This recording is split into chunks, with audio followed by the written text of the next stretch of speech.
My stepfather and his girlfriend, they're going through a very rough patch, so I allowed them to move into my home.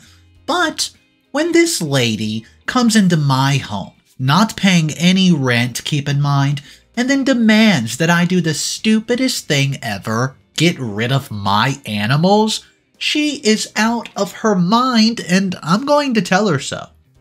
I received my mother's house when she passed away. I've been living here for about 2 years, and my stepfather, who has absolutely no claim on my home whatsoever, asked me today if he could live with me because he has nowhere else to go. I told him that he could because I know my mom would want me to help him. Everything's been going pretty well while he's been living with me. He helps me keep the house clean and has been looking for work to help with the bills as well. And then, out of nowhere today, he came home with a woman named Sarah, who he introduced to me as his new girlfriend. Well, I thought she was beautiful, and she seemed like a very nice person, and then my stepfather cleared his throat and told me that she would be moving in here too. I honestly didn't know what to think, because this is my home, and he didn't even ask me if it would be okay if she moved in. That's why it kind of bothers me the most. But I reluctantly allowed her to move in, mostly because he seemed so happy with her and I didn't want to make things harder for him. I just want him to be happy, and I want to make sure he has everything he needs in life. And if that means letting a stranger move into my home, then I guess that's how it has to be. It's been about a week since Sarah moved in with us, and she's been acting like she's the one who owns the house. Yesterday, she told me that I needed to make sure I took the trash out as soon as I get home from work, because otherwise it sits there too long and she doesn't like the way it smells.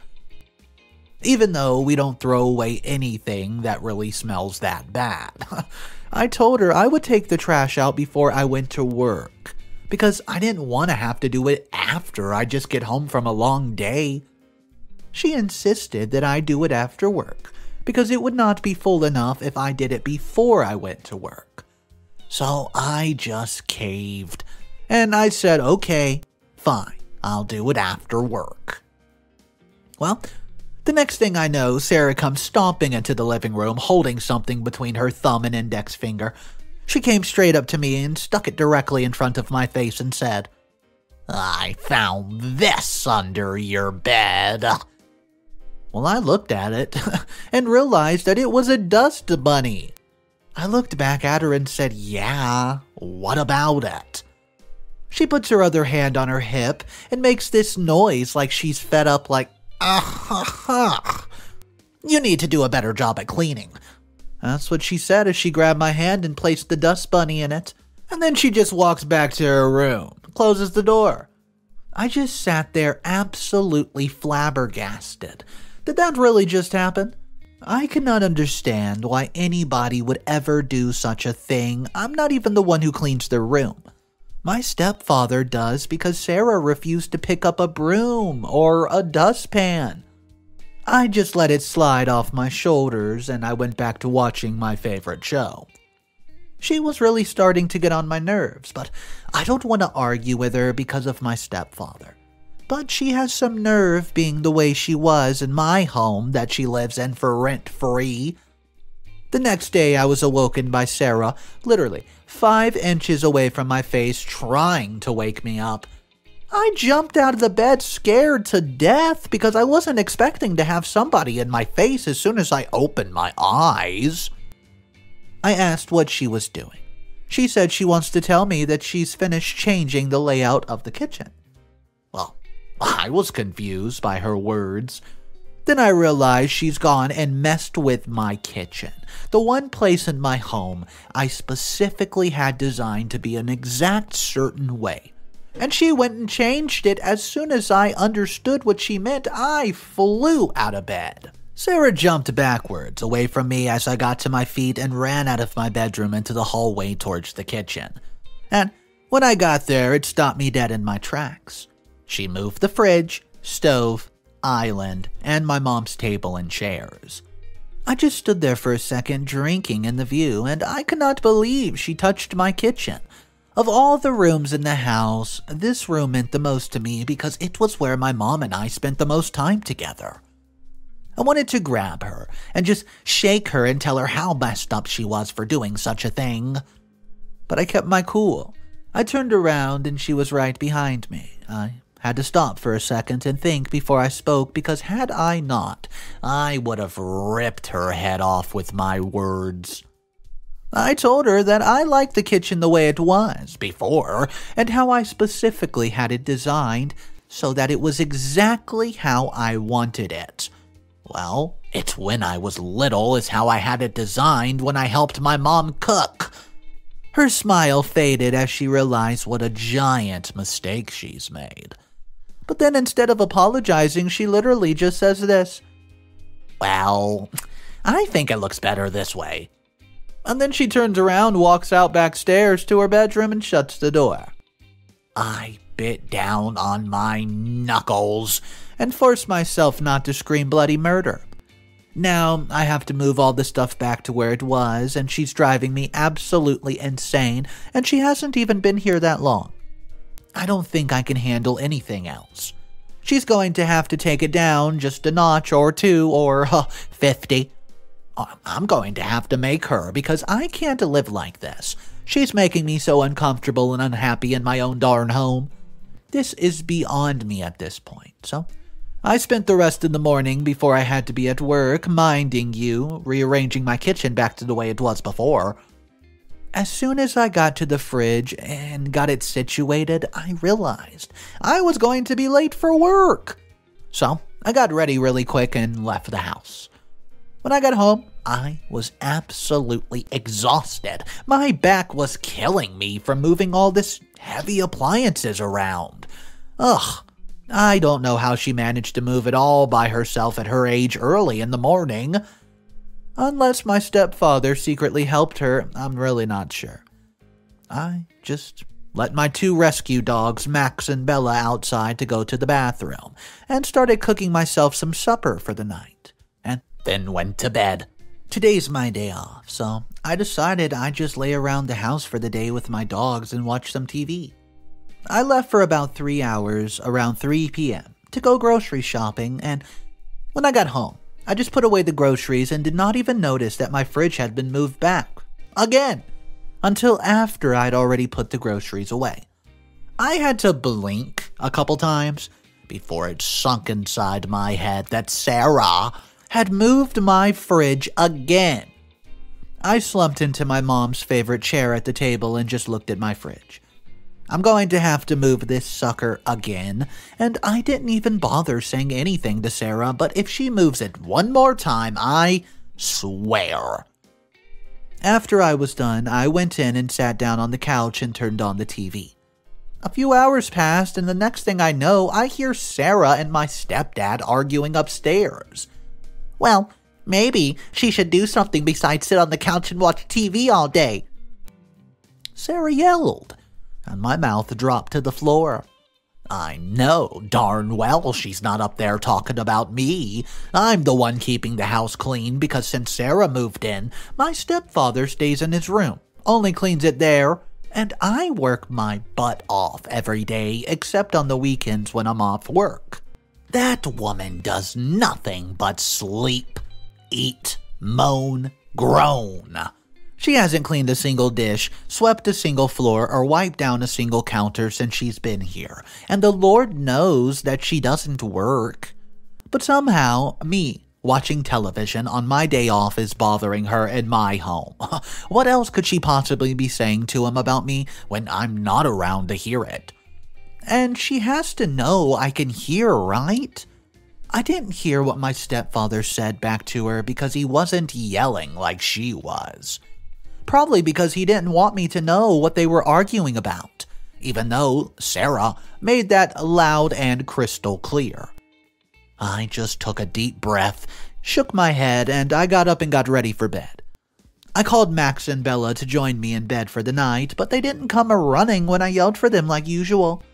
Well, that's when I got nervous.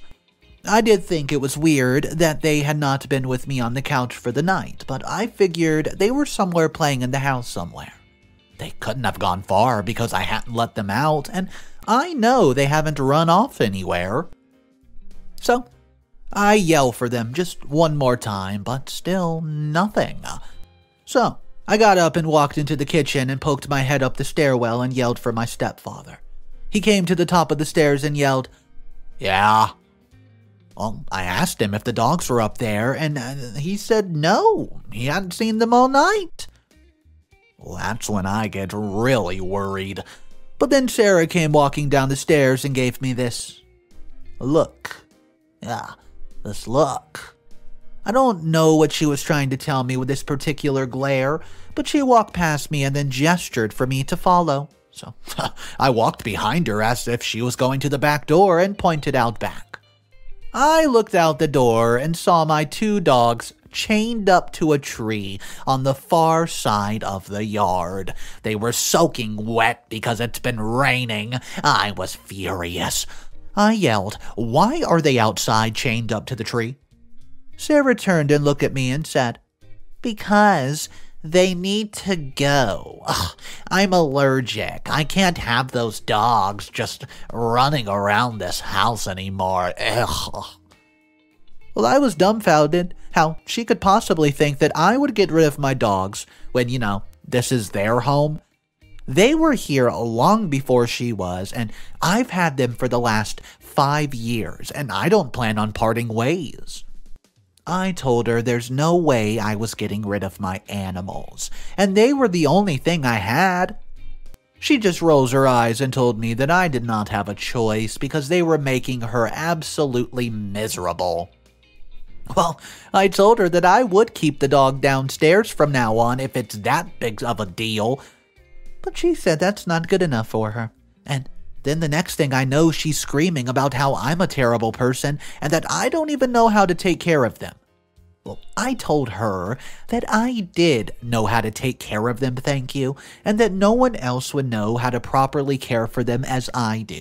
I also told her that she was being selfish, expecting me to get rid of my animals when she could have easily just left. If she didn't like having the dogs around here, then she's welcome to kick rocks and never come back. She didn't like this answer, and she starts throwing things off the countertop and smashing my mother's plates on the floor. Yeah, that's when I snapped. I screamed as loud as I could for my stepfather to come downstairs, which he did, and when he saw what Sarah was doing, he was furious at first.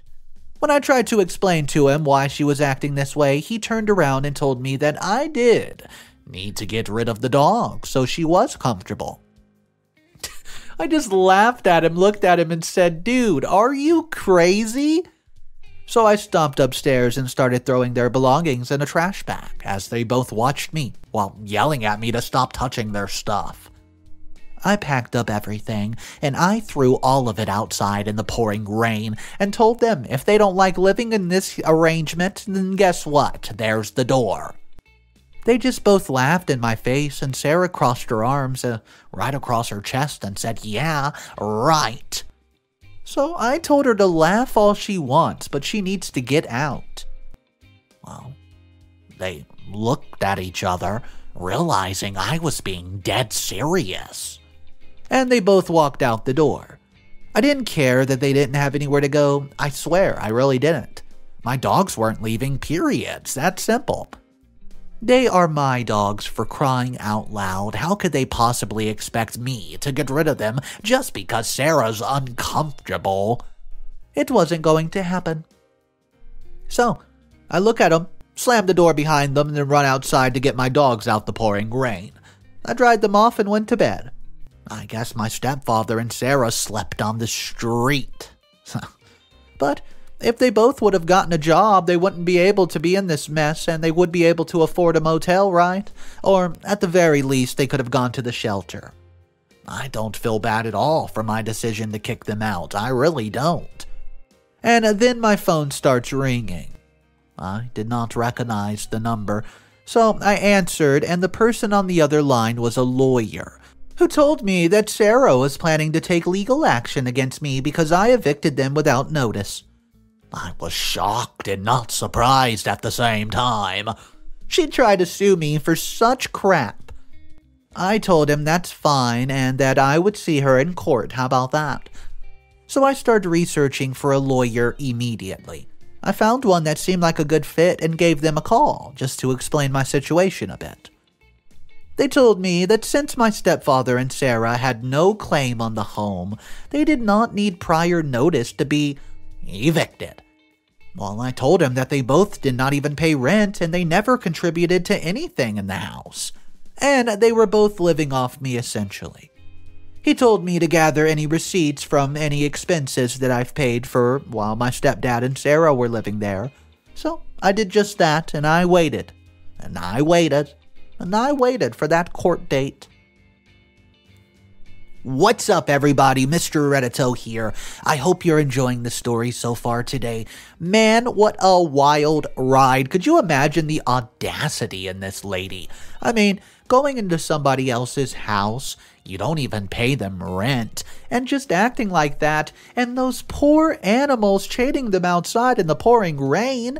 Guys, there's multiple updates to hop into, and this ride is about to get a little more wild.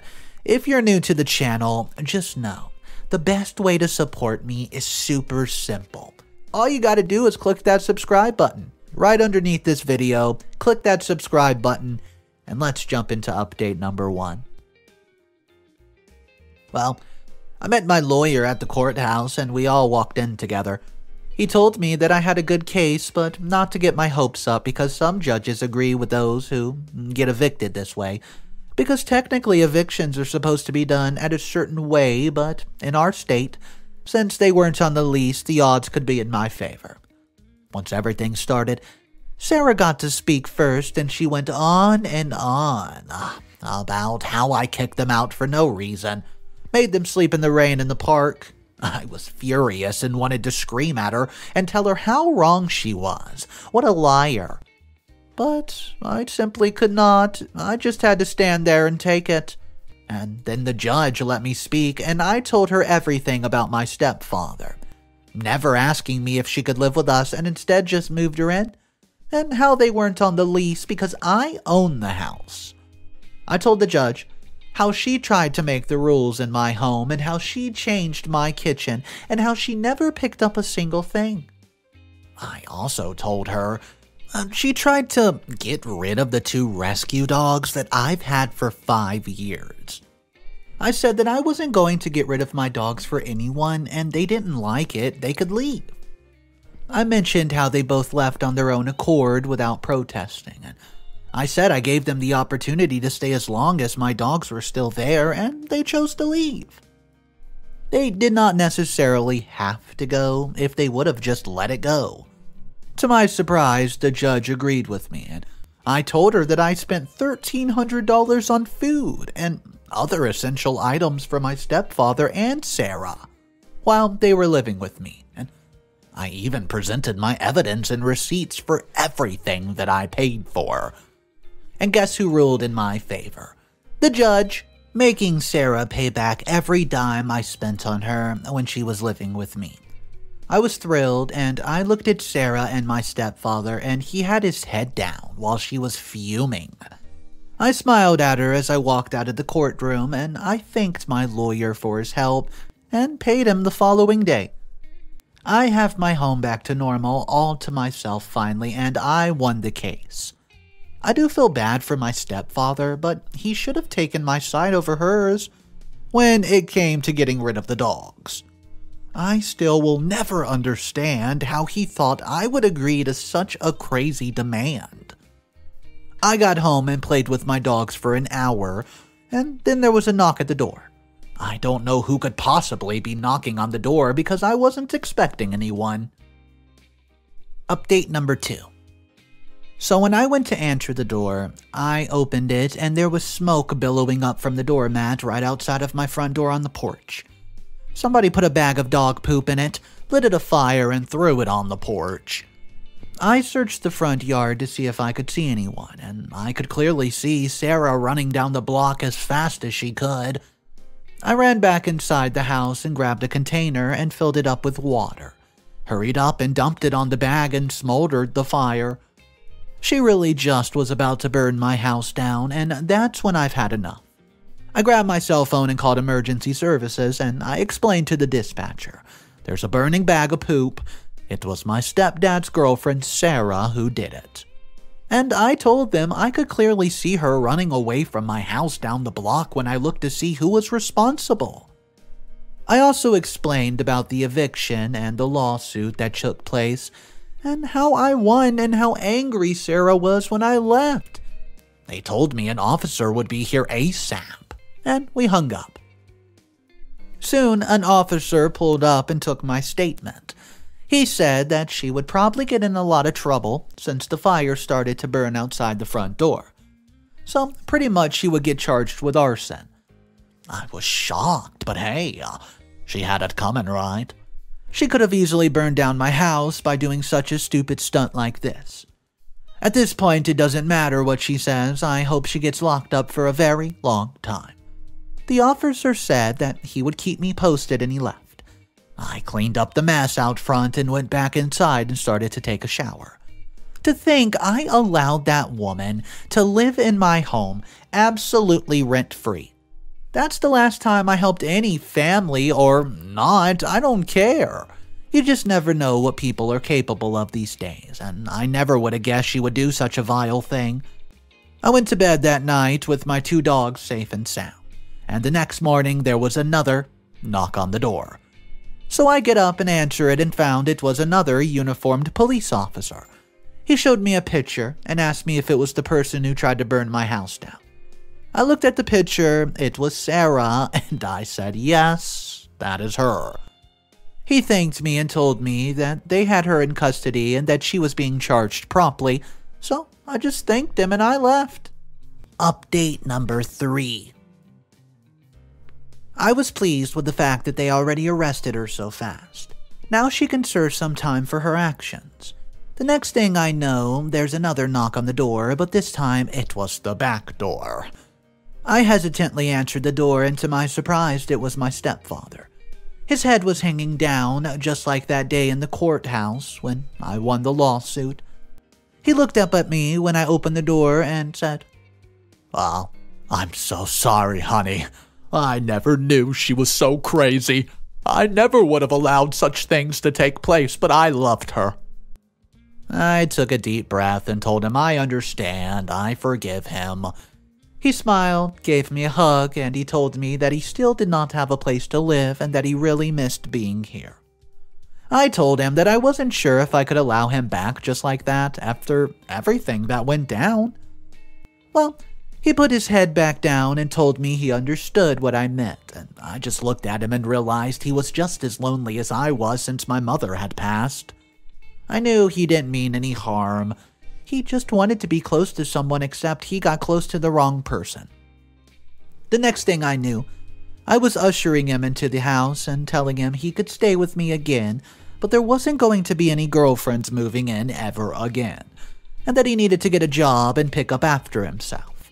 He hugged me, thanked me, and told me he had to go grab some of his things and that he would be back in about an hour, and he promised he would not bring anyone home this time. I laughed and said that's okay. He left and I went into the living room and sat down. I could not believe I was letting him come back, but it wasn't really him who created all of this mess. I knew as long as he didn't try to pull another stunt like this, bringing some woman home to come live with us again, that we could live together peacefully. And we did for another 6 years without any problems. I'm just glad Sarah got put away for a few years. Maybe she'll learn to have some common decency, and my stepfather and I are closer than ever, and he absolutely adores my dogs. He even told me last week that he can't believe he ever tried to get me to get rid of him. I snorted and told him, yeah, I know, right? Dogs are better than controlling old women any day. That much I guess we could agree on. I'm pretty sure anyone can agree on that, and now I'm not alone anymore. I still miss my mother, but my stepdad fills that part of my life. I'm just glad, well, I let him come back home. I wouldn't have had it any other way. Trying to burn a house down with a steaming bag of poop? I mean, Sarah, come on, you could have done better than that. Guys, do you think Sarah deserved to go to prison? And, well, we know what happened to her in the story, so did she deserve it? I think she did because, I mean, who in the world, first of all, goes into somebody's house and tries to make demands when that person is there helping you? Get on your feet! Guys, if you could give one thing of advice to OP, what exactly would you say? Drop it in the comment section down below. That's going to be it for today's stories. I hope you enjoyed it. And just so you know, if you're not subscribed to the channel, take a second, click that subscribe button, and I'll see you guys in the next one.